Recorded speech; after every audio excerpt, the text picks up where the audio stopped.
Assalamualaikum warahmatullahi wabarakatuh dan selamat pagi. Halo teman-teman. Kembali lagi dengan Jeffrey Alfarizi sebagai peserta mata kuliah kajian kepresidenan. Di sini saya akan menjelaskan tentang pendapat Juan Lins terhadap presidensial dan praktik demokrasi sebagai pendekatan kritik. Buku ini ditulis oleh Scott Mainwaring dan juga Thomas Dugard. Kritik Juan Lins terhadap praktik presidensial itu ada beberapa. Yang pertama itu adalah Juan Lins mengatakan bahwa praktik pemerintahan presidensial itu dinilai cukup kaku dalam hal pengambilan keputusan, kebebasan berekspresi, dan juga tentang pro dan kontra dalam pengambilan keputusan. Beberapa aktor-aktor politik yang misalnya berbeda haluan politik dengan presiden sebagai kepala pemerintahan dan juga kepala negara, maka akan lebih cenderung akan mengalami kesulitan dalam dan juga kerentanan sosial. Misalnya seperti aksesnya terhadap kebijakan, aksesnya terhadap pengetahuan dan juga kebijakan yang sedang dirumuskan. Misalnya kebijakan tersebut mencakup tentang beberapa hal-hal yang sifatnya krusial, misalnya seperti rancangan APBN dan juga pembangunan ibu kota negara. Kritik yang kedua adalah ketika misalnya presiden itu tidak mampu menempatkan dirinya dengan baik. Apakah dia menempatkan dirinya sebagai seorang kepala negara dan juga kepala pemerintahan yang harus netral dan juga dapat merangkum berbagai banyak kelompok kepentingan dan aktor-aktor politik, atau dia hanya optimalkan atau memprioritaskan sekelompok pihak atau segelintir individu yang disebut dengan oligarki. Seorang presiden menurut Juan Lins itu tidak terlepas daripada dilema apakah dia dapat menjadi sosok pemimpin yang ideal atau hanya sebagai sosok aktor politik yang hanya mencari kepentingan politik dan juga keberlangsungan dari masa kepemimpinan dan jabatannya. Kemudian ada beberapa hal lain, misalnya seperti seorang presiden itu harus netral dalam mengambil keputusan dan juga lebih cenderung mengedepankan prinsip efisiensi dan asas-asas meritokrasi.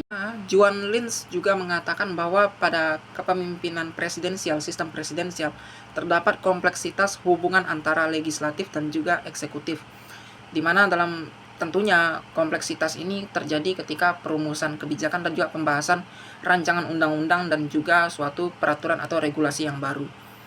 Misalnya ketika rancangan undang-undang yang diserahkan oleh presiden itu tidak diterima atau tidak diloloskan oleh parlemen, yang mana ternyata parlemen tersebut kebetulan didominasi oleh partai oposisi daripada partai pengusung presiden tersebut, maka akan menimbulkan suatu instabilitas pemerintahan atau instabilitas politik. Hal ini biasa disebut oleh Juan Lins sebagai divided governments. Pemerintahan itu masih bisa berjalan, tetapi cenderung lamban dalam pengambilan keputusan dan juga proses produk-produk regulasi hukum dan juga undang-undang.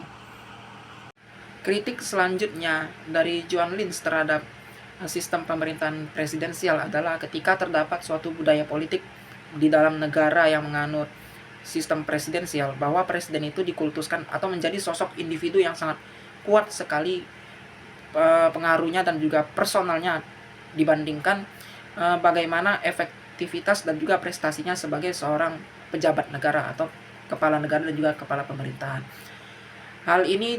Fenomena ini disebut oleh Juan Lins sebagai Messiah moto.